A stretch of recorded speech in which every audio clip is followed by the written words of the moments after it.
From UFOs to psychic powers and government conspiracies, history is riddled with unexplained events. You can turn back now or learn the stuff they don't want you to know. A production of iHeartRadio.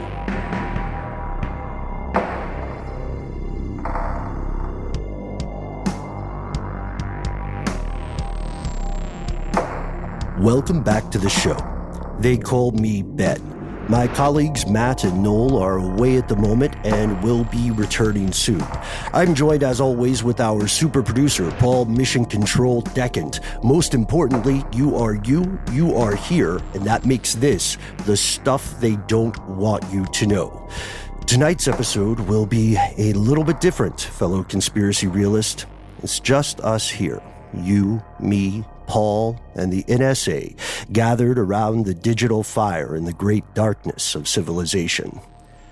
As we're recording, the U.S. Congress just held another hearing on the existence of UFOs, or UAP as they call them, and several of our good friends were in attendance. I want to give them a shout out. This includes folks like Jeremy Corbell and Payne Lindsay, both of whom are recurring guests here on Stuff They Don't Want You to Know.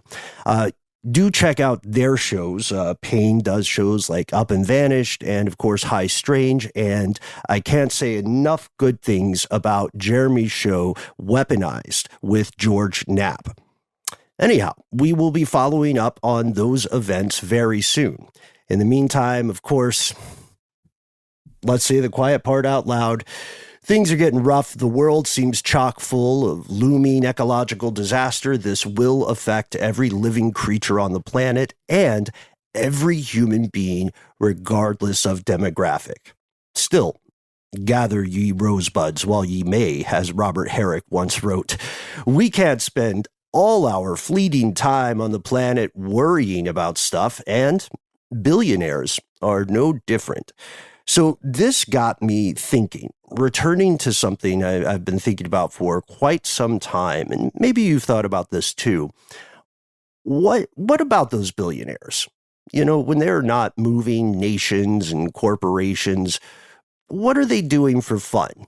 You know, what hobbies do billionaires have? And what should we, non-billionaires, think about those pursuits? Here are the facts. Okay, first things first, it's helpful to get past the noise and figure out just how many billionaires exist. Figuring this out is really tricky for a couple of different reasons. The first reason is the concept of money and wealth gets kind of muddy at the very tip top of the socioeconomic hierarchy of our time. Wealth estimates for billionaires don't just rely on physical goods or physical assets like cash and property. They also rely on things like an individual's stock, an individual's investments. And both of those, as we've proven in previous episodes, can be alarmingly intangible concepts. They play a huge, huge role in the calculation of billionaire wealth. I mean, not too long ago, Elon Musk had his wealth estimates vary widely, and it was all due to the platform formerly known as Twitter, now known as X. The second reason this can be difficult is because some very, very powerful individuals are frankly beyond any realistic estimate of wealth. One excellent example of this in the West would be the current strongman of Russia, Vladimir Putin. No one really knows how much money or influence Vladimir Putin personally controls. That is by design. And as troubling as it is to admit, this individual, Putin, is not unique in that situation. Privacy is a huge currency of the very wealthy, and controlling the way they are presented to the public is another big, big part of their calculus. So those are our two problems. What is money at the very top, or what is wealth, and how transparent or how obtuse is an individual's possession of this.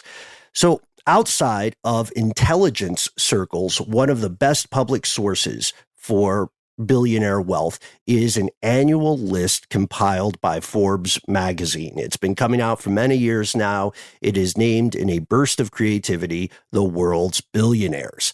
As of 2023, the year we record this, Forbes magazine found that there are a total of 2,640 billionaires. That feels like a lot of people. 2,640 different people personally possess $1 billion or more dollars.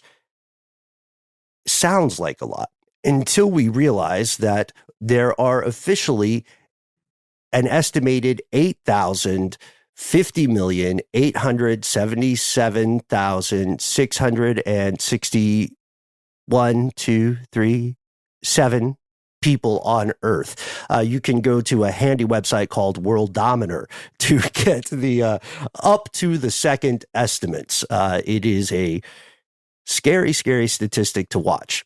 So that's a very small percentage of the population. And that number, 2,640 billionaires, that's actually down from the previous couple of years. Just last year, for example, there were 2,668 billionaires on the planet. In the space of just one calendar year, 254 people lost their billionaire status. Now, you've heard of a lot of these people, or you've certainly heard of their industries.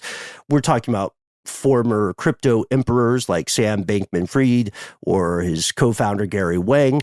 We're talking about folks like the musician and entrepreneur Ye, formerly known as Kanye West. And sorry that you had to learn about the bad news here, Paul. Kanye is officially no longer a billionaire. We're also talking about scads of tech tycoons, at least 19 founders of what are called unicorn companies. These are people like Alex Atala and Devin Fenzer of the NFT marketplace OpenSea, and folks like Pedro Franceschi of the credit card associated company Brex. Now, there are some people who drop out of the billionaire club by their own hand, by choice. One would be the founder of Patagonia. Yvon Chouinard created this outdoor clothing and gear-making empire way back in 1973 and recently donated his personal fortune to a trust and an NGO that is meant to fight environmental crises. This move was made in September 2022. So last year, almost a year ago now. And when Yvon did this, he removed himself from the rankings. He is no longer a billionaire, and he had long criticized this sort of hoarding of wealth. So good on you, Yvon. As a percentage of the population, obviously, billionaires are a laughably small demographic. Yet, it should come as no surprise that this tiny, tiny slice of humanity has a cartoonishly outsized influence on pretty much anything they touch, anything they're interested in. Some people in this demographic can simply go on air on your local mass media and they can say, I think calzones or quesadillas are interesting. And it will affect the price and value of everything related to calzones or quesadilla. It's crazy. To quote Ye, no one man should have all that power. At this level of power and money, their financial movements become less like that of a human individual and more like the movement of a nation, the movement of an institution. To paraphrase the old observation, when a normal person owes the bank $1,000, it's that person's problem. When a billionaire owes a bank $100 million, that's the bank's problem. So let's talk about the wealth. Let's talk Turkey. Right now, all of those people we named, all those 2,000 plus people are collectively worth $12.7 trillion. And fellow conspiracy realist, I'm going to be honest here. Most of us, your faithful correspondent included, we can't really grok. We can't really understand. We can't really get our heads around the idea of $1 trillion. as a number. So looking for the best way for we non-billionaires to understand it, I want to give a shout out to USA Today and a great article by Ryan Soup. They said this: for starters, we can think of $1 trillion as a million. So to start small, you could buy a really nice, really posh apartment in San Francisco for $1 million. It would be a 1-bedroom, but it would be yours. With $1 trillion, you could buy a really nice apartment for everybody in the city of San Francisco, because their population was close to 1 million at the time of writing this article. You could also think of $1 trillion as 1,000 billion, 1,000 instances of $1 billion. For $1 billion, you can just go and buy a sports team like the Miami Marlins. $1 billion, congratulations, you own the Marlins. For $1 trillion, you could buy the Marlins 1,000 times. And, by the way, you would not be able to pay for this in cash. Going back to the weird idea of money at the very top, might interest some of us to know that as of 2018, there are just over $1 trillion in circulation in the U.S. So the bulk of this money, this value, this idea of wealth, it is intangible. It is solely in the realm of ideation, concept, and arguably imagination, which makes it, again, very close to religion. If we want to go back to the tangible and see where the rubber really hits the road, well, how much does $1 trillion weigh? Going back to this USA Today article, we can say one US dollar bill currently weighs about 1 gram. So $1 trillion would weigh 1 trillion grams. Easy enough.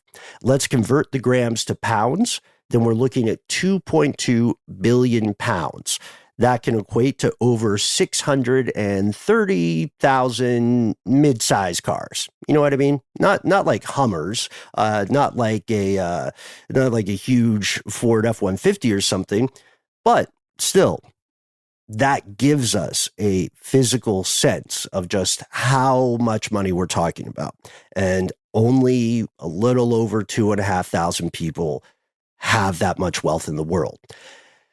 Believe it or not, this enormous dragon's horde represents a decline year over year.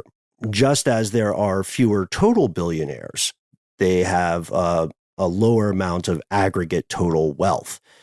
This year, in 2023, total billionaire wealth dropped by 500 billion. Again, we can argue that is proof no one is truly immunized against the present and coming chaos. In short, it is a dog-eat-dog world, my friends, and the billionaires still bark just like any other pooch. A day in the life of the billionaire is, weirdly, in some ways, it's as familiar as your own. In other ways, of course, it is an incomprehensible, alien existence. It's as strange as imagining the dreams of an octopus. It's stuff you couldn't understand unless you experienced it.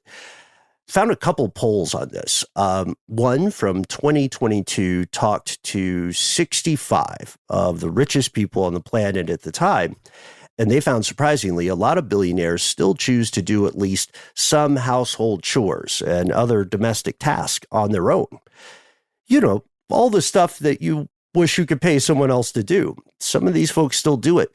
More than 30% of them said they regularly go grocery shopping or they take out the garbage. 40% still love to cook, love to walk their dogs. More than half of the people said they like to watch their children or their grandchildren's sports games. I thought this was funny too, Paul. Only 8% of billionaires bother with their own laundry, right? Because at some point, you got to enjoy the side perks of enormous financial success. There's also a funny story about how Bill Gates still washes his dishes at home because he thinks no one else does it the right way. A very particular dude. But I'm reading this and I kept thinking, okay, fine. It makes sense for the public mass media to publish things humanizing these folks. But what do they do for fun? You know, what is their recreation? And should the public know? Should the public care? Is there any stuff billionaires don't want us to know about their hobbies? We're going to pause for a word from our sponsors, and then we're going to dive in, assuming a billionaire doesn't buy this podcast while we're on the ad break.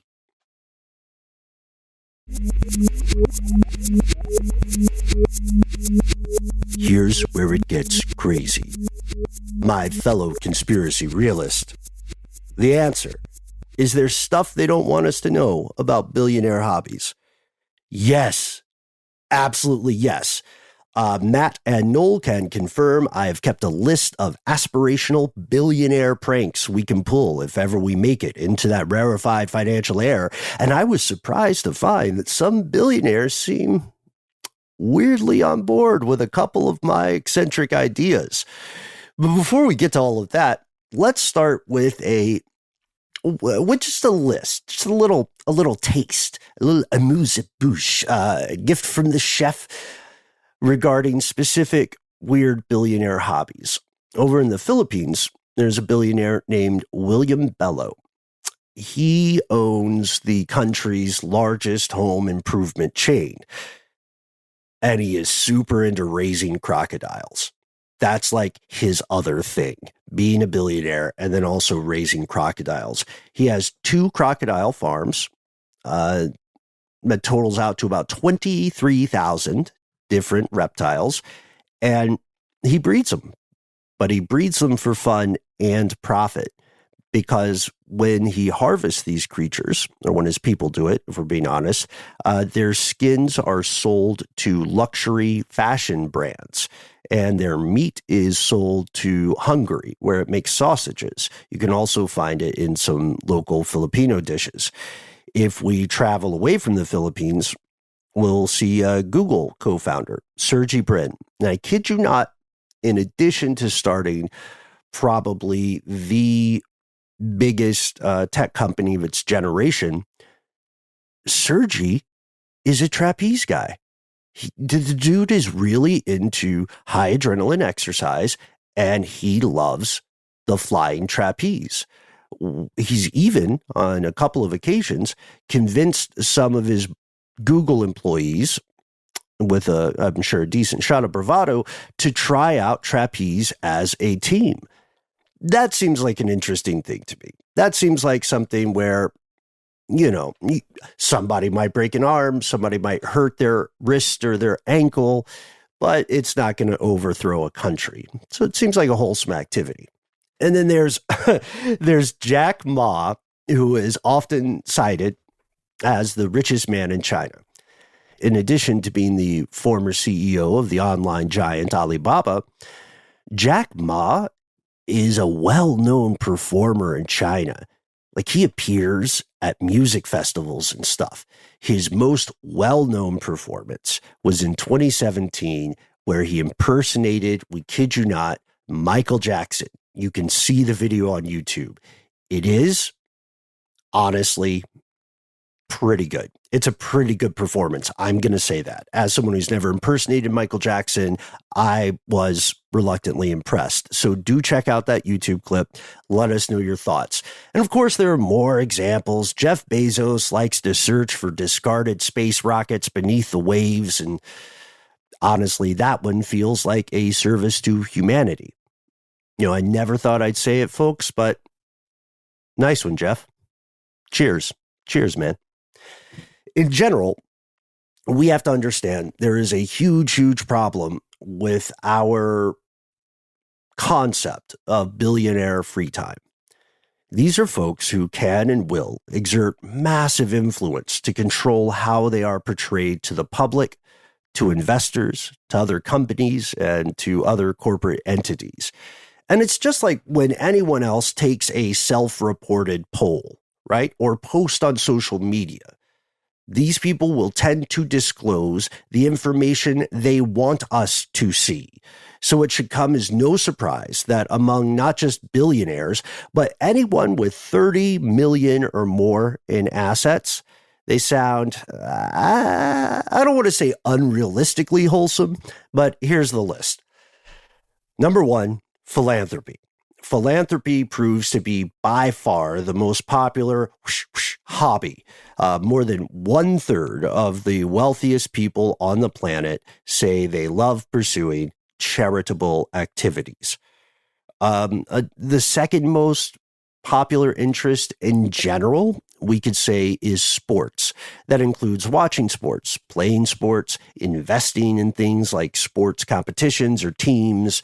There's a lot of love for tennis, golf, skiing, what people call football in the U.S., but most importantly, what people call football in the rest of the world.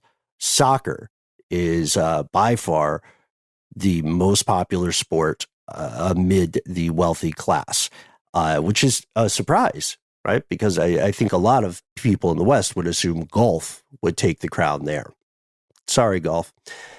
Other hobbies include hunting, diving, boating, watches, cultural events, fashion, rare automobiles, and props, by the way, to the 15.9% of respondents in this poll who admitted, yeah, I like booze. They dig wine and spirits. Now, for the average person, that might be something like saying, in my free time at the end of the week, I like to go to a happy hour with my friends, grab a beer, grab a cocktail or something. But in this case, digging wine and spirits means I will buy a spirit company. I will create a brand. You know what I mean? I will invest in this. And that's not, of course, alcohol has all sorts of dangers, but that is not the most dangerous self-reported hobby. Quite possibly one of the most dangerous self-reported hobbies is categorized under the very general term politics.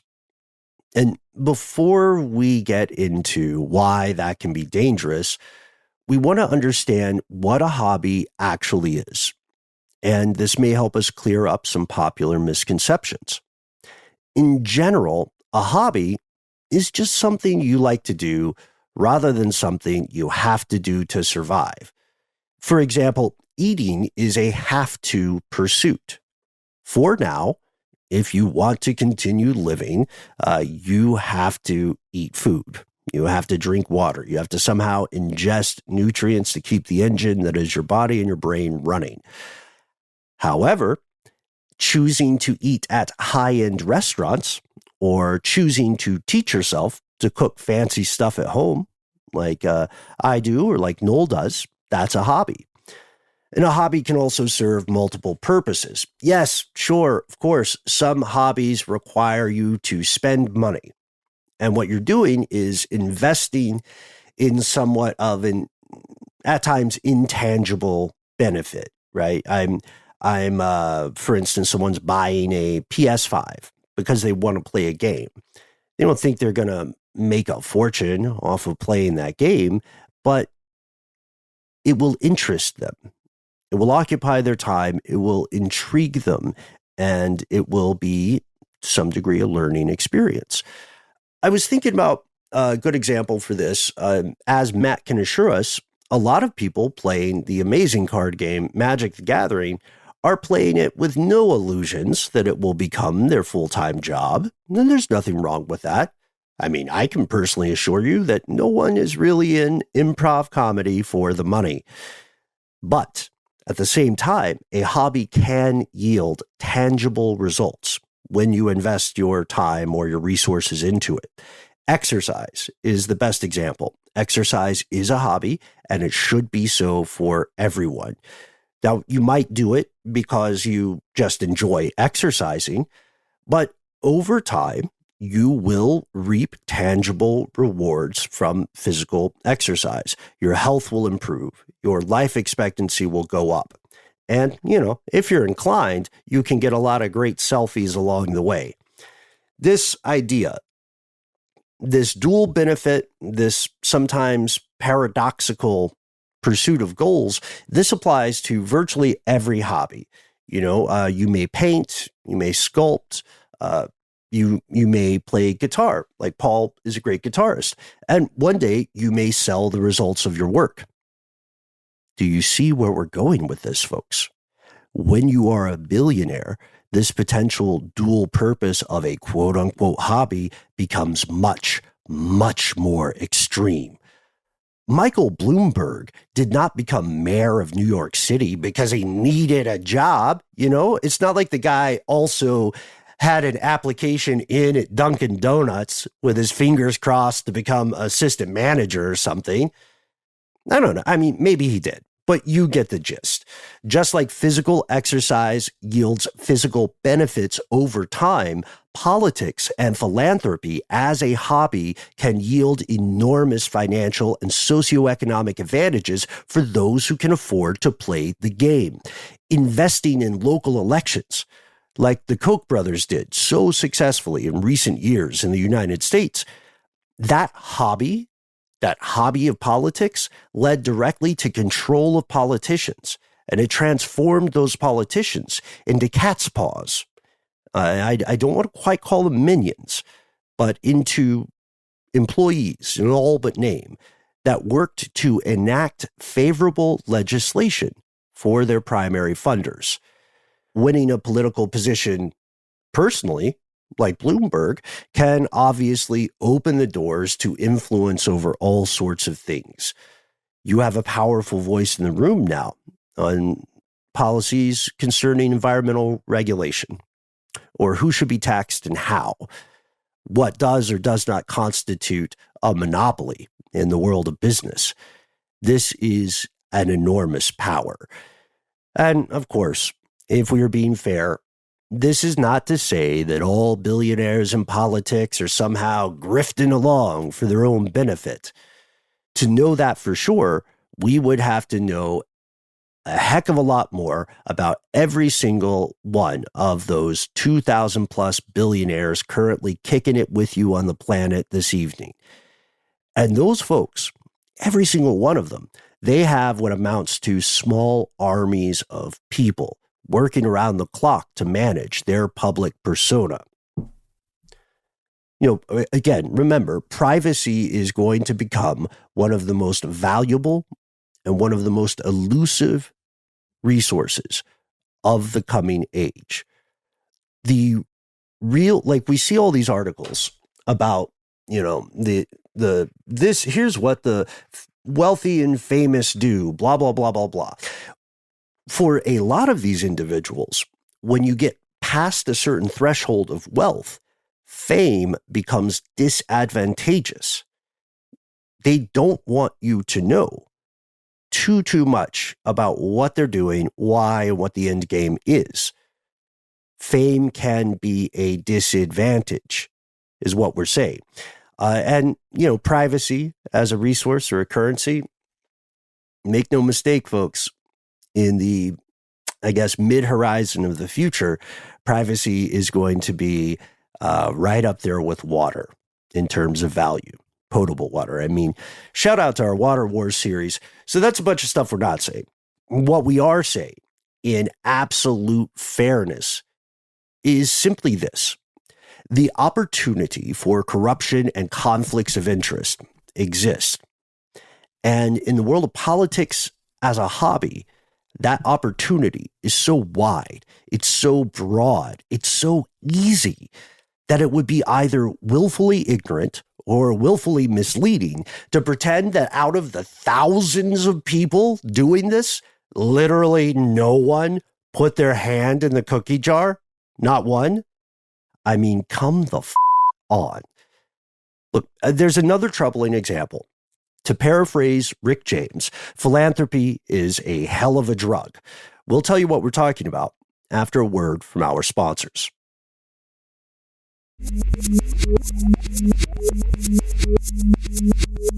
And we have returned. Philanthropy. First, philanthropy is kind of an umbrella term. You know what I mean? Like how, was an earlier example. Chair is an umbrella term. There are lots of things that qualify as a chair, and they don't all look the same. Philanthropy is kind of similar in that regard. Any activity that, quote, actively promotes human welfare, end quote, that counts as philanthropy.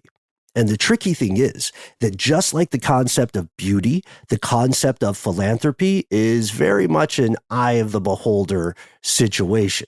You know, what one billionaire thinks of as the good of the planet or the good of humanity overall may not vibe with what the public thinks. It may be downright dangerous or even fatal for some members of humanity.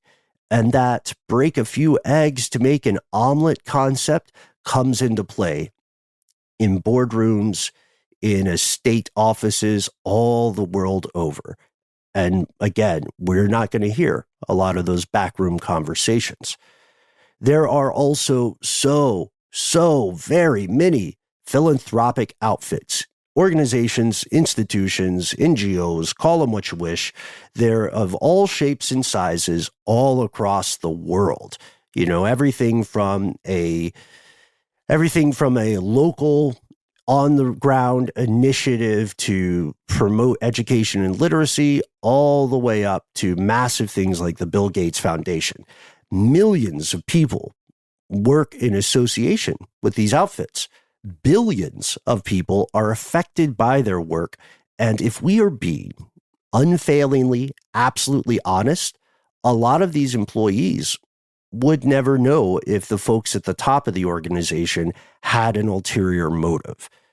When weaponized in bad faith, these NGOs can circumvent existing laws and regulations to enact a billionaire's will. Just like the global art trade, they can function as a loophole, a backdoor of sorts for all kinds of nasty things like money laundering and tax dodges, you know, all the hits, all the good slow jazz. And of course, just like with politics as a hobby, this doesn't mean all NGOs nor all philanthropic organizations are corrupt. They can and still do a lot of good.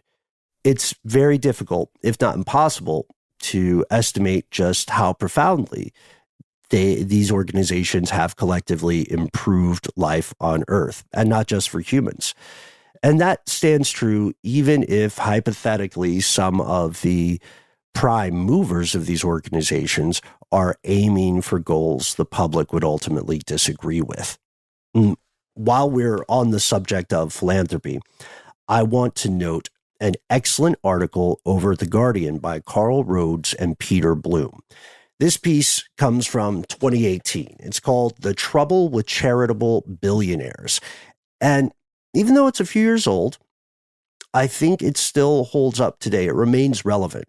Rhodes and Bloom argue that there's another problem with what they call philanthrocapitalism. Maybe we can make that our word of the day. Philanthrocapitalism is the idea that very powerful people in the corporate world or in the world of finance, etc., anybody who's very powerful but not a state figure nor a religious figure, it's the idea that they're applying concepts from the boardroom to the concept of philanthropy, which again, actively promoting something that's good for people. And Rhodes and Bloom are pretty skeptical about this. They argue first that this could be seen as corporate hypocrisy. They're saying, look, a lot of these folks in the billionaire class, they're creating these organizations or they're making these donations to fix problems. Sure, yeah, but they're fixing problems that they themselves caused in the pursuit of their fortunes. You know what I mean? It's like the argument is something like, okay, we did cut off someone's hand, so let's give them a Band-Aid. You know, stop the bleeding a little bit. It's not the same as not cutting off the hand in the first place. And they looked at a really compelling 2017 report by Oxfam. Oxfam, itself an NGO, published this report called An Economy for the 99%. And in this report, which you can read for free online, they highlight the injustice and unsustainability of a world suffering from widening levels of inequality. And regardless of any of our own personal ideological identifications, regardless of what we think about various policies and the so-called culture war, the numbers here hold true. Since the early 1990s, the top 1% of the world's most wealthy people have gained more income than the entire bottom 50%. And I'm no math surgeon, as I always like to joke, but that math seems pretty lopsided. Oxfam asks why this is happening. They place the blame on certain culprits. They say the blame goes fully with corporations and the global market economies in which those corporate entities operate. These statistics, as Rhodes and Bloom point out, are alarming. The world's 10 biggest corporations right now have revenues that exceed the total combined revenue of 180 of the least wealthy nations on the planet. And for comparison there, a very frightening one, the United Nations currently recognizes something like 192, little over 192, 93 countries. So out of those, the majority of those countries, all put together, make less money per year than the world's 10 biggest corporations. And the authors argue here that corporate social responsibility isn't really making a difference. There are things like initiatives by Warren Buffett and previously mentioned Bill Gates doing big things like, hey, both of those guys pledged they don't want to be billionaires by the time they pass away. And Bill Gates is, through the Bill and Melinda Gates Foundation, fighting the spread of disease across the world. But let's go back to this Oxfam report, because this report says the following, and I would love to hear what everyone thinks about this. Quote, when corporations increasingly work for the rich, the benefits of economic growth are denied to those who need them most. In pursuit of delivering high returns to those at the top, corporations are driven to squeeze their workers and producers ever harder, and to avoid paying taxes, which would benefit everyone, and the poorest people in particular. So neither the philanthropy of the super rich nor socially directed corporate programs seem to have any real effect on combating this trend. They're treating some symptoms, but they're not treating problems. The authors talk in depth about Mark Zuckerberg, creator of Meta, formerly known as Facebook. Zuckerberg knew there's a housing crisis in San Francisco and made a donation of $3 million. That's not going to really move the needle on San Francisco's housing crisis. As I said at the top of tonight's episode, $1 million is like a nice one-bedroom apartment in San Francisco. So buying 3-people apartments is nice, right? But what does it fix? And of course, we can still say something is better than nothing, right? And that's true. Something is logically better than nothing. But what about the vast fortunes that are being earned off this weird feedback loop that has been created? Capitalism doesn't answer that. It doesn't solve that. It is instead a spoonful of sugar approach. And I would argue to you that spoonful of sugar is hiding some bad medicine. These enormous fortunes in the hands of very, very few people, at a point, it doesn't matter how they earned it. Of course, there's that profound and valid saying, at the heart of every great fortune, there's some great crime. But it doesn't really matter how people earned it when we're looking at these problems. Of course, a lot of people earn this through inheritance. The easiest way to become wealthy in the United States is to be born into a wealthy family. obviously. It doesn't matter whether it came through honest commerce or crime. It continues to grow as a result of this wobble-sided economic grift that is the current financial regime. And of course, on the last part, there are hobbies that billionaires don't want you to know they have. They expend, some of them, great amounts of energy to make sure it doesn't get in the news. I'm talking about the stuff we're not going to hear about until these people have passed away or made very powerful enemies, or their respective walls of silence have fallen due to a court case or a grisly murder or an accident, and so on. And these include very, very unclean things, active roles in human trafficking, the commission of violent crimes, up to and including homicide, rampant use of drugs, trade in drugs, why not?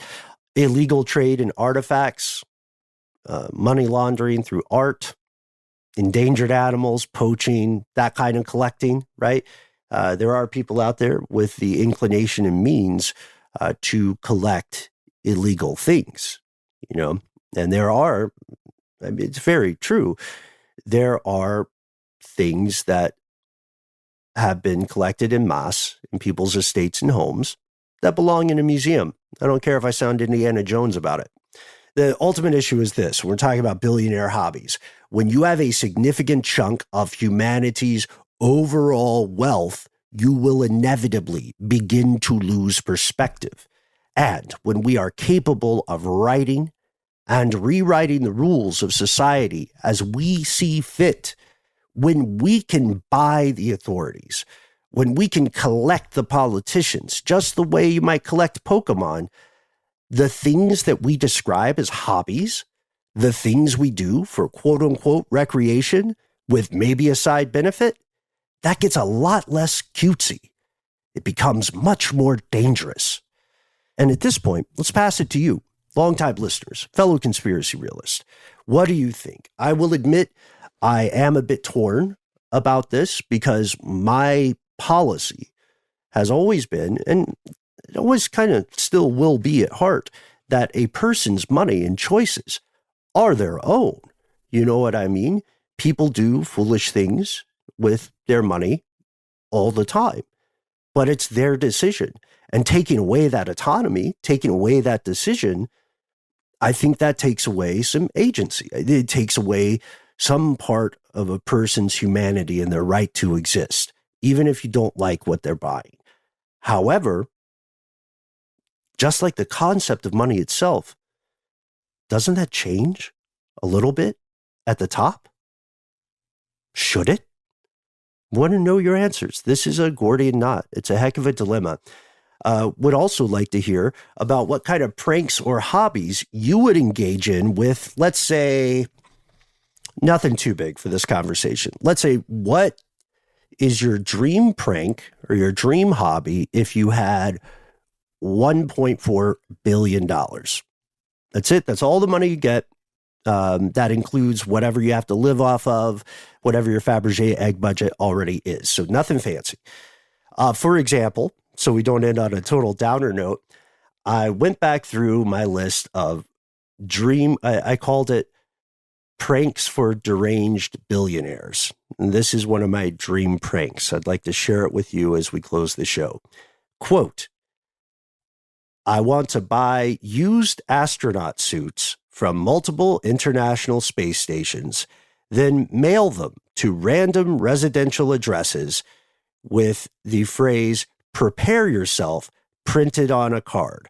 On the back of the card, there will be a list of the other addresses that I mailed the other suits to. And of course, no return address. We're just going to ghost these people and make their lives a little more interesting. So that's the kind of wholesome prank we're thinking about. We want to know your pranks. We want to know your hobbies. We want to know your philanthropy. Let's do that. Tell us what you would do if you had $1.4 billion. How would you attempt to make the world a better place? Or would you just get real weird with it, Frank Reynolds style? Can't wait to hear your thoughts. As always, you can find us in so many places online. We're on Facebook, where we've got the group Here's Where It Gets Crazy.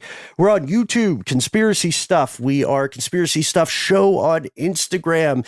And Matt, Noel, and I are continually making new little things for this. You can also read our book, Stuff They Don't Want You to Know. And if you do not sip the social meds, you can always give us a phone call. The number is, and say it with me, 1-833-STDWYTK. When you call, you will hear a hopefully familiar voice and then a beep like so. Beep. That means you will have 3 minutes. Those 3 minutes are yours. Do with them what thou wilt. You can give us what's on your mind. We would love it if you give us a moniker, a street name, an AKA, a nickname. Let us know whether we can use your voice and or message on the air. Most importantly, if you have something that needs more than 3 minutes, please, please, please, just write to us. We read every single email we get. We love the pictures. We love the addendum. We love the links. Take us to the edge of the rabbit hole. We will do the rest. That's all for today. We'll be back. Matt, Noel, and I have so much more stuff they don't want you to know. If you're saying, but wait, Ben, where's the email? Don't worry. I've got your back. We are Conspiracy at iHeartRadio.com.